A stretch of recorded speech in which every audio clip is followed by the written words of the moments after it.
Assalamualaikum dan salam sejahtera. Kumpulan kami akan buat perbincangan berkaitan tajuk yang dipilih cukai korporat di Jerman bagi subjek GMJF 2033 Dasar dan Analisis Fiskal Maklumat.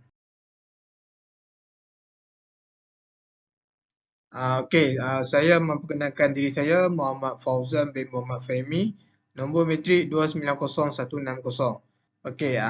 Saya akan terangkan berkaitan dengan pengenalan. Dalam era globalisasi dan perkembangan ekonomi yang pesat, sistem percukaian memainkan peranan penting dalam menentukan kestabilan dan pertumbuhan ekonomi sesebuah negara. Cukai bukan sahaja menjadi sumber pendapatan utama bagi kerajaan, tetapi juga berfungsi sebagai alat untuk mengatur dan mempengaruhi tingkah laku ekonomi masyarakat. Dalam kajian ini, negara yang kami akan kaji adalah Jerman dan fokus kami kepada cukai korporat. Untuk konsep cukai, cukai merupakan sumbangan kewangan yang dikenakan oleh kerajaan ke atas individu, syarikat dan entiti lain untuk membayari pelbagai perkhidmatan awam dan pembangunan infrastruktur. Cukai boleh dibahagikan kepada beberapa kategori termasuk cukai pendapatan, cukai jualan dan cukai korporat. Cukai korporat adalah cukai yang dikenakan ke atas keuntungan yang diperolehi oleh syarikat dan berfungsi sebagai sumber pendapatan penting bagi kerajaan. Slide ini berkaitan dengan sejarah pencukaian di Jerman. Pencukaian di Jerman bermula sejak zaman pertengahan di mana pelbagai bentuk cukai dikenakan untuk menyokong kerajaan dan membayari operasi ketenteraan. Pada abad 19, sistem pencukaian mula dibangunkan secara formal dengan pengenalan cukai pendapatan dan cukai perniagaan. Latar belakang pencukaian di Jerman. Cukai korporat di Jerman dikenakan ke atas keuntungan yang diperolehi oleh syarikat termasuk syarikat yang beroperasi secara domestik dan multinasional. Cukai ini terdiri daripada dua elemen utama. Yang pertama, cukai korporat persekutuan.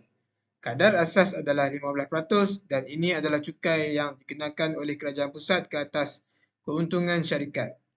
Cukai perniagaan pula, ini adalah cukai yang dikenakan oleh pihak berkuasa tempatan yang berbeza dari satu daerah ke daerah lain. Kadar efektif bagi cukai ini adalah berkisar antara 7% hingga 17%. GGA 17% bergantung kepada lokasi syarikat. Assalamualaikum dan salam sejahtera semua. Saya Muhammad Amir Rashidi bin Zamri, nombor metrik 2900183, akan present pasal tujuan cukai korporat di Jerman. So, tujuan cukai korporat ni, cukai korporat yang dikenakan disebabkan beberapa tujuan, antaranya adalah pembiayaan perkhidmatan awam. So, cukai ini membantu membiayai pelbagai program dan perkhidmatan awam yang penting untuk masyarakat. So, yang keduanya pengagihan kekayaan. Dengan mengenakan cukai kepada syarikat, kerajaan berupaya mengurangkan jurang kekayaan antara individu dan penyokong program kebajikan. Dan yang ketiga adalah menggalakkan pelaburan. So, struktur yang dan kadar cukai yang kompetitif boleh menggalakkan syarikat untuk melabur dalam inovasi dan pengembangan. So, lepas tu kita masuk ke klasifikasi cukai corporate. So, cukai corporate di Jerman boleh diklasifikasi berdasarkan beberapa teknik. So, saya bagi dua teknik kat sini. Antara satunya adalah asas cukai. Cukai ini dikenakan berdasarkan keuntungan yang diperoleh oleh syarikat selepas menolak pembelanjaan yang layak. Yang kedua, struktur kadar cukai, di mana terdapat dua jenis kadar cukai utama, iaitu cukai korporat persekutuan dan cukai perniagaan tempatan yang berbeza di setiap negeri. So, kadar cukai yang dikenakan di Jerman ni adalah berbeza. So, daripada tahun 2012 sehingga 2023, kadar cukai korporat yang di Jerman telah mengalami beberapa perubahan. Kadar asas cukai korporat adalah sekitar 15%. Tetapi apabila masuk cukai perniagaan,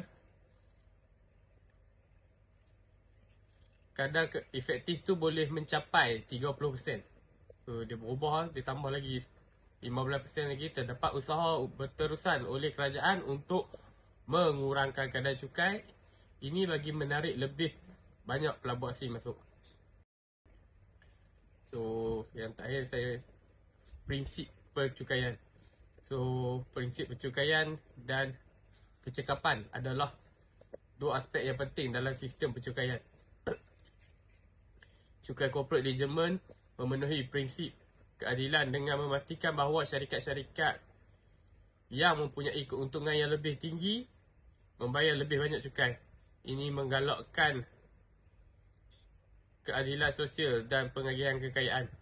Dari segi kecekapan, sistem cukai yang jelas dan mudah difahami untuk memudahkan pematuhan dan pengumpulan cukai, mengurangkan kos pentadbiran bagi kerajaan dan syarikat. Assalamualaikum, nama saya Najri bin Ahmad, nombor metrik 290217. Di sini saya akan meneruskan dari segi kesimpulan prinsip percukaian di Jerman. Dalam kajian ini, cukai korporat di Jerman yang telah dianalisis dari segi definisi, tujuan, klasifikasi, kadar cukai dan prinsip percukaian seperti yang mana sahabat-sahabat saya telah terangkan tadi. So, seperti sedia maklum, cukai korporat bukan sahaja memainkan peranan penting kepada sesebuah negara, disebabkan cukai korporat ni dia adalah satu tunggak ataupun orang kata sebagai satu platform, dalam membentuk sebuah negara lah. Dan dia sebagai salah satu contoh pembiayaan perkhidmatan awam. And then dalam cukai korporat ni juga dia dapat mempromosikan keadilan dari segi kadar cukai yang dikenakan bagi setiap orang lah. Dan kecekapan dalam sistem percukaian. So maksudnya sini kecekapan dalam sistem percukaian pula adalah satu keadilan lah, kecekapan dalam sistem yang lebih teratur, lebih proaktif, lebih baik untuk sebuah negara tersebut. So dengan ini, melalui perubahan kadar dan struktur yang berterusan, di mana kita dapat melihat Jerman menunjukkan komitmen yang begitu tinggi dalam menyesuaikan diri, di mana mereka mengikut ekonomi semasa. So mereka membuat perubahan dari masa ke semasa untuk memberikan lagi atau meningkatkan lagi taraf mereka. Sekaligus Jerman adalah sebuah negara yang menyediakan persekitaran yang kondusif untuk pelaburan dan pertumbuhan ekonomi, bagi menarik pelabur-pelabur luar untuk melabur di Jerman lah. Assalamualaikum. So saya akan meneruskan dengan implikasi cukai, yang mana implikasi cukai ni terdapat beberapa kesan, terutama sekali memberi kesan kepada kerajaan lah. Seperti yang kita tahu, cukai korporat mempunyai kesan yang signifikasi terhadap hasil kerajaan, bajet dan dasar fizikal lah, yang sebagai salah satu sumber pendapatan utama. So cukai korporat ni adalah cukai yang dijadikan sumber, di mana cukai korporat menyumbang kepada kewangan awam yang diperlukan untuk membiayai pelbagai keperluan, sebagai contoh perkhidmatan awam, pendidikan, kesihatan dan infrastruktur. So cukai ni dapat digunakan untuk memberi pulangan kepada masyarakat atau orang awam lah, lebih senang diperkatakan. Seperti sebagai contoh yang dapat dilihat pada tahun 2022, di mana hasil cukai korporat yang telah dikutip di Jerman mencecah hampir 60 bilion, satu nilai yang besar, iaitu mewakili hampir 10% daripada keseluruhan hasil cukai negara tersebut. So dengan pendapatan yang stabil, apabila cukai korporat ni dijalankan secara lebih teratur, kerajaan dapat mengatur bajet, di mana secara lebih berkesan dalam melaksanakan dasar fizikal yang lebih menyeluruh apabila cukai ini dikendalikan lebih baik dan lebih teratur. So kestabilan hasil ini membolehkan kerajaan mengekalkan perbelanjaan, di mana dia lebih konsisten dalam melakukan pembangunan sosial ataupun ekonomi. Apabila cukai dijalankan dengan sistem yang lebih teratur, maka kestabilan dapat dikekalkanlah, orang kata. Namun cukai korporat ni akan memberikan satu perubahan apabila kadar cukai yang tinggi ataupun kadar cukai yang boleh memberikan impak besar kepada hasil yang diperolehi, di mana jika cukai tersebut tinggi, maka dia akan menyebabkan beberapa syarikat-syarikat beralih kepada negara lain, di mana mereka beranggapan bahawa cukai yang tinggi tidak memberikan keuntungan kepada pelabur-pelabur lah. Maka dengan apabila kerajaan menurunkan kadar cukai, maka lebih banyak orang yang akan masuk untuk berlabuh di negara tersebut. Maka dengan itu, di mana kerajaan perlu memastikan bahawa kadar cukai yang dikenakan adalah kompetitif lah, sambil memenuhi keperluan bajet. Seterusnya adalah kesan ke atas masyarakat. So, cukai kooperatif ni juga memberikan kesan kepada masyarakat, di mana cukai yang dirasai di setiap peringkat, dari segi peringkat bawahan, pertengahan dan atasan lah, di mana cukai ini mempengaruhi tingkah laku ekonomi sebuah syarikat lah, termasuk keputusan pelaburan dan pengembangan, di mana kadar cukai yang kompetitif ni dapat mengelakkan syarikat untuk melabur lebih banyak dalam inovasi lah, serta penyelidikan akhirnya membawa kepada pertumbuhan ekonomi sebuah negara untuk mencapai satu target, di mana kesan ini juga memberi kepada cukai yang berbeza-beza dari pelbagai kumpulan masyarakat. Sebagai contoh, bila syarikat besar yang dapat menanggung cukai yang tinggi, mungkin tidak untuk pemegang syarikat yang kecil-kecil. Sebagai contoh, menghadapi kesukaran lah kalau apabila syarikat perusahaan kecil ni, dia mungkin ada kesukaran untuk mengekalkan daya saing disebabkan kadar cukai yang tinggi. Oleh itu, apabila terdapat segelintir perusahaan kecil, bila kadar cukai terlalu tinggi, ia akan mengakibatkan ketidaksamaan lah dalam pengagihan kekayaan, di mana golongan kaya semakin kaya, golongan miskin semakin miskin.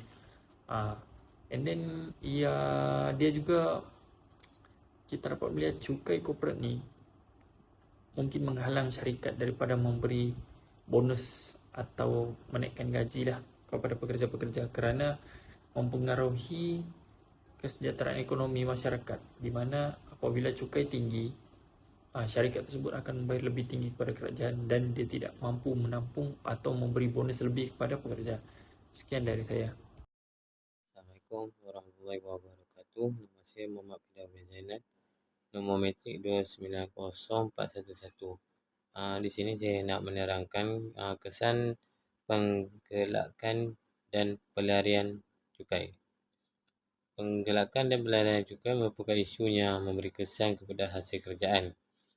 Penggelakan cukai merujuk kepada tindakan sebuah syarikat untuk mengurangkan liability cukai melalui cara yang sah, seperti pemindahan keuntungan ke negara dengan cukai yang lebih rendah. Pelarian cukai pula melibatkan tindakan yang lebih agresif dan tidak sah untuk mengelakkan dari membayar cukai. Kedua isu ini mengakibatkan kerugian yang amat ketara kepada sebuah kerajaan. Menurut laporan OECD, anggaran kerugian hasil akibat penggelakan cukai korporat di negara-negara maju mencecah lebih daripada 100,000 bilion setahun. Di Jerman pula, kerajaan ini telah memperkenalkan pelbagai langkah untuk menangani isu ini, termasuk pengukuhan undang-undang dan kerjasama antarabangsa. Walaupun terdapat usaha ini, cabaran tetap ada dan kerajaan terus kehilangan hasil yang berharga yang sepatutnya digunakan untuk pembangunan sosial dan ekonomi sebuah negara. Di sini saya nak menerangkan data sokongan. Data sokongan terdapat hasil cukai korporat di Jerman, yang mana pada tahun 2012 hasil cukai korporat di Jerman sebanyak 50 bilion. Lepas tu dia pergi ke 2015, hasil cukai dia sebanyak 55 bilion. Pada tahun 2018 naik kepada 60 bilion. Seterusnya ke tahun 2020 naik kepada 63 bilion, dan seterusnya pada tahun 2022 hasil cukai korporat di Jerman meningkat kepada 65 bilion. Kadar cukai korporat efektif pada tahun 2012 kenaikan sebanyak 30%. Pada tahun 2015 masih sama, kenaikan sebanyak 30%. Pada tahun 2018 dia menunjukkan penurunan sebanyak 29%. Pada tahun 2020 sehingga 2023 kadar cukai tetap sama sebanyak 29%. Kesimpulan kat sini, dalam kesimpulan ni cukai korporat mempunyai implikasi yang mendalam terhadap kerajaan dan masyarakat. Hasil daripada cukai korporat tidak hanya mempengaruhi bajet kerajaan tetapi juga kesejahteraan ekonomi masyarakat. Oleh itu adalah penting untuk kerajaan mengurus sistem pencukaian dengan bijaksana, memastikan bahawa ia tidak hanya berkesan untuk mengubah hasil tetapi juga adil dan menyokong pertumbuhan ekonomi yang mampan. Dalam menghadapi cabaran pergerakan dan pelarian cukai, usaha yang berterusan diperlukan untuk memastikan keadilan yang berkesan dalam sistem percukaian. Sekian, terima kasih.